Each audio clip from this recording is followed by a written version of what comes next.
E aí, meus amigos, sejam muito bem-vindos ao canal Hélio Gustavo, Exercícios e Projetos do Livro. No vídeo de hoje, nós vamos resolver um exercício abordando o tema Circuito RLC paralelo. Você sabe calcular os parâmetros, sabe calcular impedância, corrente, tensão. Em um circuito como esse aqui, um circuito RLC paralelo, se você não sabe, eu te convido a ficar comigo até o final do vídeo. E se você quer aprender, se aprofundar mais em circuitos elétricos, tanto em exercícios quanto em conceitos, eu te convido para você fazer um download do nosso e-book ilustrado de circuitos elétricos CACC, que está aqui na descrição do vídeo, que vai te dar técnicas de resolução de exercícios de circuitos elétricos e conteúdos fundamentais para você embasar, pavimentar a sua jornada na resolução de exercícios. Vamos lá?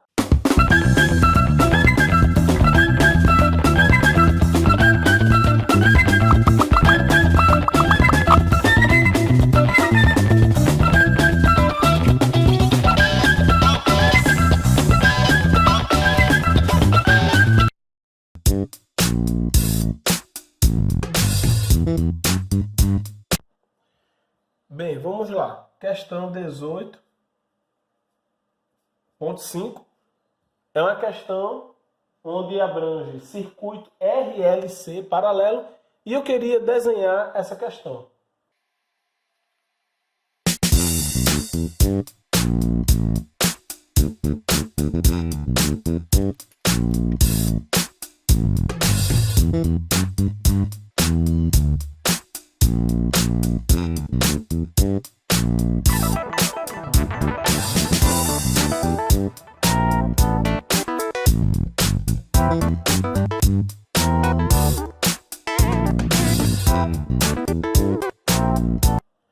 Vamos lá. Ele pede a impedância equivalente quando a frequência for 20 kHz.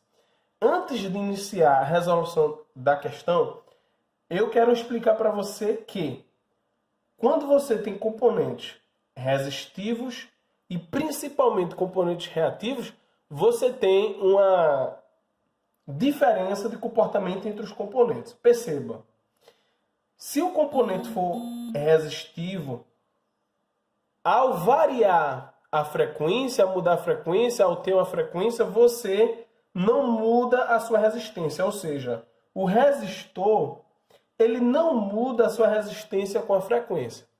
O indutor, ele muda a sua frequência, a sua reatância, não é? Reatância indutiva, conforme a variação de tensão e corrente, não é? A frequência. Então, se houver frequência, você tem variação no valor da reatância indutiva.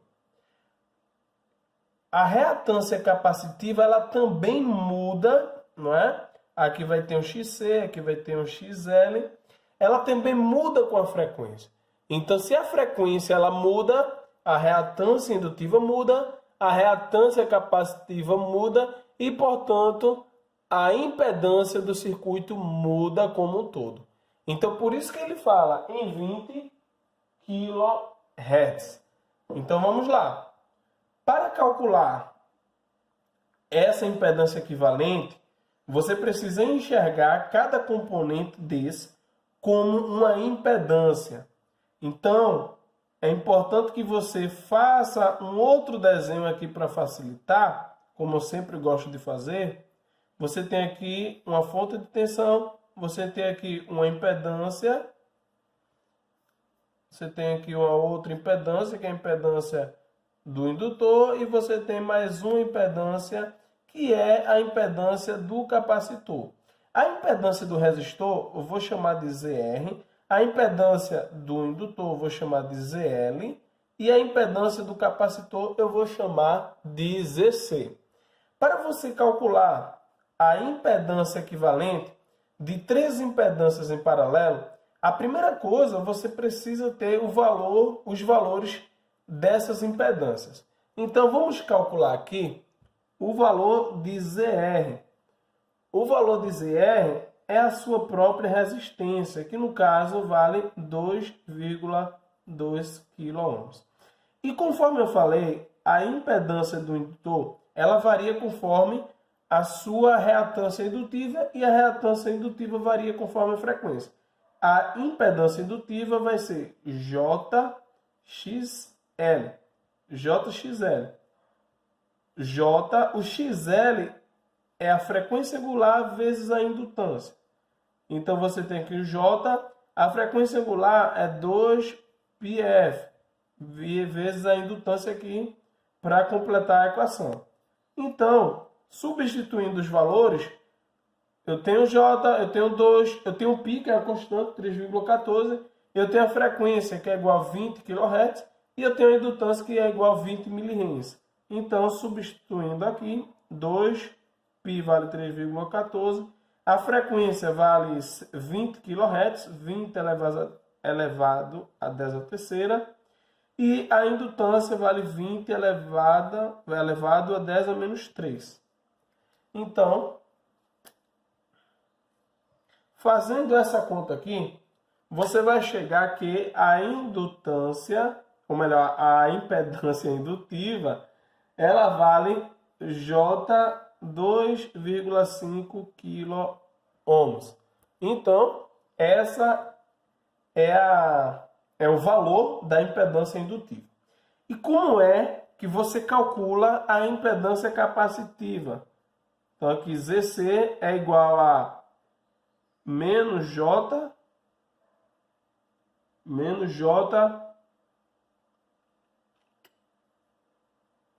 XC, tá? Então, vamos lá. Menos J, 1 sobre XC. Então, você tem aqui menos J, XC é igual a ômega C, igual a menos J, 2πf, para não repetir aqui, não é? 2π vale 3,14, a frequência vale 20 elevado a 10 à terceira, e 2πf, não é? Vezes a capacitância. A capacitância vale 2,2 nanofarad. 2,2 nano, que é 10 elevado a 9, não é? Então, fazendo essa conta aqui, você vai ter que o seu ZC ele vai ser igual, depois que você fizer essa conta, a menos J 3,3 kΩ, tá? Então, esse é o valor da impedância capacitiva. Como agora eu tenho os três valores, eu posso agora fazer essa resolução, tá? Então vamos lá. Como é que você vai calcular essa impedância equivalente? Você tem duas formas de calcular. Você pode calcular fazendo que 1 sobre Z equivalente é igual a um Z1, vou chamar ZR, 1 sobre ZL e 1 sobre ZC, tá? Você pode fazer dessa forma aqui. Ou você pode fazer dessa forma aqui. Você pode calcular essa impedância aqui em paralelo, o valor, aí você vai encontrar um Z equivalente em 1. Isso é para facilitar as contas, tá? E depois você faz um paralelo aqui, tá? Então, basicamente, vai chegar no mesmo resultado. Então, vamos fazer por esse segundo método aqui. Eu vou encontrar esse Z equivalente em 1, tá? Porque eu trato apenas números complexos aqui e facilita minhas contas. Z equivalente em 1 é igual a ZL vezes ZC sobre ZL mais ZC. O ZL, ele vale aqui J 2,5 vezes, lembrando que se tudo está em quilômetros, o resultado vai dar em quilômetros, tá? Então não vou colocar o múltiplo aqui. E o ZC vale menos J 3,3. Menos J 3,3. sobre a soma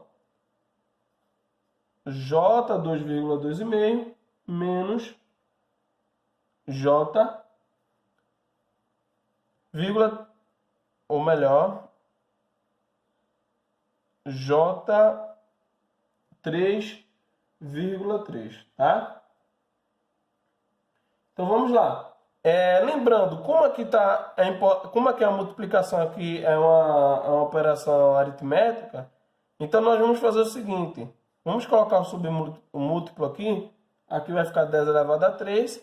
E aqui vai ficar 10 elevado a 6, né? Que eu multipliquei aqui. Então perceba que se você dividir aqui vai dar aquilo, tá? Então basicamente veja que não é tão necessário ter o múltiplo aqui. Só para você constatar. Então o z equivalente 1, depois que você fizer esses cálculos, você vai chegar em J 10,31 kΩ. E para encontrar o Z equivalente total, você vai fazer o paralelo de Z equivalente 1 com ZR, tá? Z equivalente 1 é J 10,31 e o R, não é? O ZR aqui, vale 2,2 sobre J 10,31 mais 2,2, tá?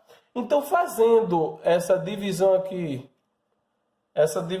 de números complexos no formato retangular, não é? Então, nós já vimos isso aqui no canal. Você vai chegar aqui em Z equivalente total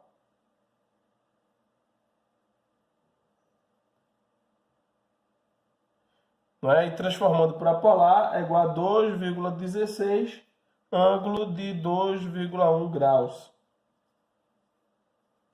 Tá certo? Então você chega aqui na sua impedância equivalente total aqui, tá? Na letra B ele pede, vou mudar aqui de papel. Na letra B ele pede para calcular as correntes, tá? A corrente, vamos colocar aqui questão 18.5. Então você tem aqui letra A, letra B, tá? Na letra B ele pede para calcular as correntes totais. Então aqui é a corrente total. A corrente que passa no resistor, a que passa no indutor e a que passa no capacitor, tá? Vamos lá. Primeira lei de Ohm para todos esses casos aqui. Então vamos olhar aqui, ó. Perceba, o seu circuito ele está em paralelo. Como ele está em paralelo, a tensão é a mesma para todos os componentes, tá? Então vamos lá. Para calcular a corrente total do circuito, eu vou pela primeira lei de Ohm. V total é igual a Z equivalente total e eu vou ter um I total. Perceba que a tensão está no formato o quê? Polar.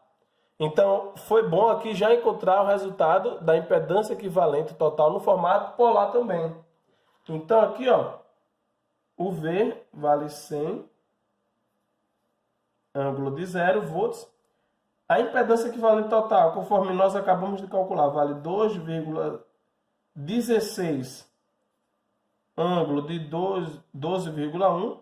Lembrando que isso aqui é vezes 10 elevado à terceira, e aqui vezes a corrente total.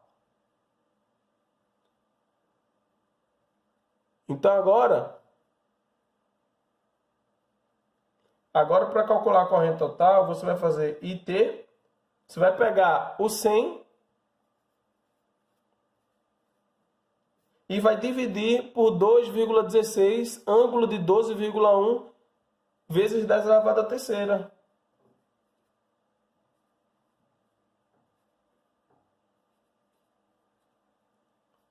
Então você vai ter o seu I total, divisão de números complexos no formato polar.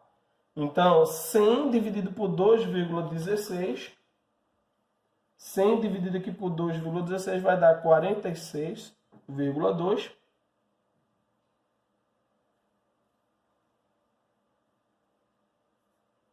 E o ângulo aqui é 12,1, tá? Então só teve uma pequena alteração aqui, que na questão, me desculpem, esse ângulo aqui é 60, tá? É 60. Então, conforme eu mostrei aqui, não é 0, é 60, que vai influenciar agora no cálculo, tá? Aqui é 60, aqui é 60. E aqui vai ficar, divide os módulos, 100 dividido por 2,16 vale 46,2 e subtrai os ângulos, 60 menos 12,1. Esse 10 elevado à terceira, ele vem para cá. Se é 10 elevado à terceira dividindo, vai ficar em miliamperes já aqui, não é? Então a corrente total vale 46,2 e o ângulo de aproximadamente 48. Então esse aqui é o seu fasor de corrente total. E para encontrar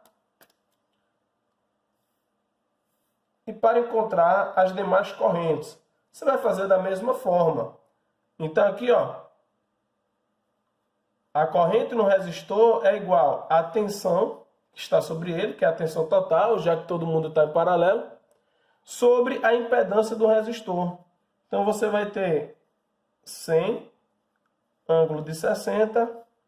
A impedância do resistor vale, nós calculamos, nós aqui verificamos, né? A impedância do resistor é 2,2 kΩ, tá? 2,2 o módulo e o ângulo, Gustavo. Não há defasagem entre tensão e corrente no resistor, por isso que aqui é igual a zero. Então, a corrente vai ser aproximadamente 45,4 ângulo de 60 miliamperes. Tá certo? A corrente aqui no indutor vai ser igual a tensão sobre a impedância indutiva. Quem é a tensão é a mesma tensão. Quem é a impedância indutiva? Nós calculamos J 2,5 kΩ. Então o módulo é 2,5, tá? E toda vez que tiver o J, você vai colocar o quê? 90. Quando tiver o J aqui, ó, quando a impedância der positivo, o J aqui der positivo, então a defasagem vai ser positiva. Quando der negativa, a defasagem vai ser negativa, tá? Então, como aqui é um indutor, ele vai ter a defasagem entre tensão e corrente de 90 graus, visto que a defasagem é θV menos θI. E a corrente ela está atrasada em relação à tensão na indutância em 90 graus, tá? Então você divide os módulos, 100 dividido por 2,5 vai dar aqui 40, né? Ângulo 60 menos 90 vai dar menos 30. Aqui miliampere. Opa, miliampere. Aqui miliampere, certo? E a corrente no capacitor vai ser igual a tensão sobre a impedância capacitiva é igual à mesma tensão e que vai ser a impedância no formato polar do capacitor. Vai ser menos J, ou melhor, no formato polar, não é? Então vai ser, perceba aqui, ó, deixa eu mostrar para você. Como deu menos J 3,3 kΩ, então o módulo, deixa eu só aqui cancelar isso aqui, o módulo é 3,3 e a defasagem nessa impedância entre tensão e corrente é menos 90. Por quê? Porque a corrente ela está adiantada no capacitor. 100 dividido por 3,3 vai dar 30,3, ângulo de 150 aqui miliampere. Então aqui basicamente nós de fato calculamos aqui todos os fasores, tá? Na letra C, ele pergunta se o circuito é indutivo ou capacitivo ou resistivo. Então, você vai basicamente fazer essa análise olhando aqui a impedância total do sistema.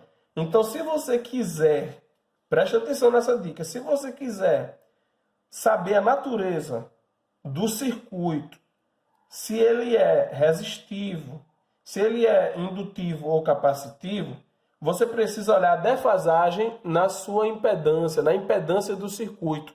Como a impedância, não é, aqui tem uma defasagem aqui maior que zero,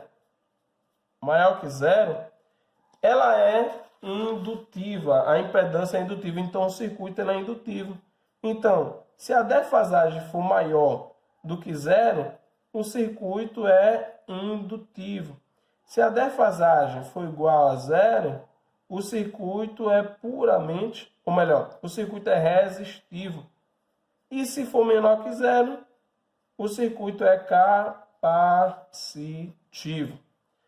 Então, é muito importante, e lembrando aqui, ó, você vai olhar essa relação aqui, módulo e defasagem entre tensão e corrente nessa impedância. Então, é muito importante você olhar a natureza do circuito olhando para a sua impedância. E na letra D, por fim, vamos fazer aqui. Na letra D, ele pede para desenhar o diagrama fasorial. E para você desenhar o diagrama fasorial, você precisa ter os fasores no formato polar, tá? Para facilitar, não é? Então, vamos lá. Primeiro, eu vou listar quem são os fasores. Fasor de tensão, fasores de corrente, I total, I da resistência, I do indutor e I do capacitor. O fasor de tensão vale 100, com a fase de 60. O fasor de corrente, nós calculamos. Fasor de corrente 46,2, ângulo de 48. 46,2, ângulo de 48 miliampere. O fasor de corrente na resistência 45,4, ângulo de 60. 45,4, ângulo de 60 miliampere. O fasor de corrente no indutor 40 é o módulo e a fase vale menos 30 miliampere. E o fasor de corrente que passa no capacitor vale 30,3, ângulo de 150. 30,3, ângulo de 150 miliampere. Então vamos lá. Vamos desenhar aqui esse diagrama fasorial. Então, em primeiro lugar, C, vamos desenhar aqui com a caneta preta. Você tem aqui, ó. Aqui vale 0, aqui vale 90, aqui vale 180 e aqui vale 270. Lembrando que o sentido de rotação dos fasores é esse, para você considerar quem está adiantado ou quem está atrasado. E você basta desenhar. Fasor de tensão está no ângulo de 60, então ele está aqui, ó.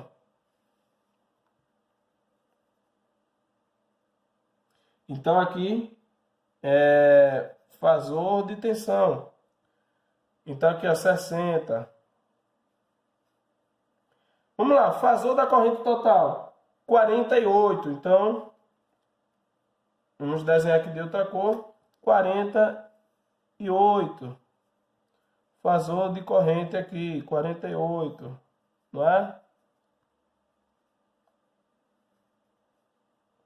48. Fasor de corrente do resistor está em fase com o fasor de tensão, como era de se esperar, visto que o circuito está em paralelo. Fasor de corrente do indutor, ele está em menos 30, então ele está aqui, ó.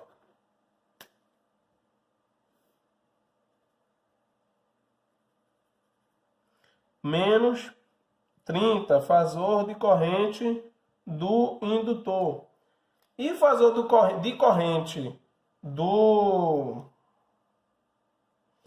corrente do capacitor, ele está em menos 50, em 50, né? 150, na verdade. Então ele está aqui, ó.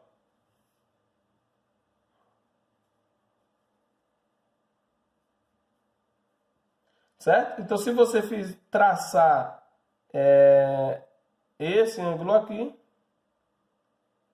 tá?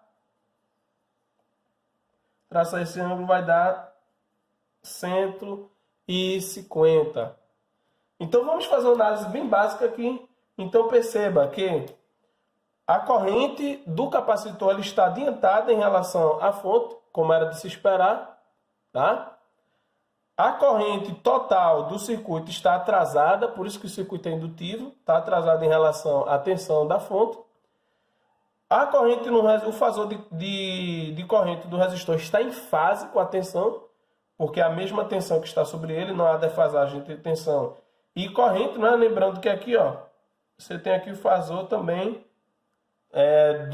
de tensão do resistor, então está em fase, tá? E você tem aqui a corrente, o fasor de corrente do indutor, que está atrasado, tá certo? Se você fizer aqui a soma, menos aqui, ó, 30 e 60, está atrasado 90 graus em relação à tensão da fonte. Se você fizer aqui, ó, 90, 150, menos 60 vai dar 90, então ele está adiantado aqui do capacitor 90 graus.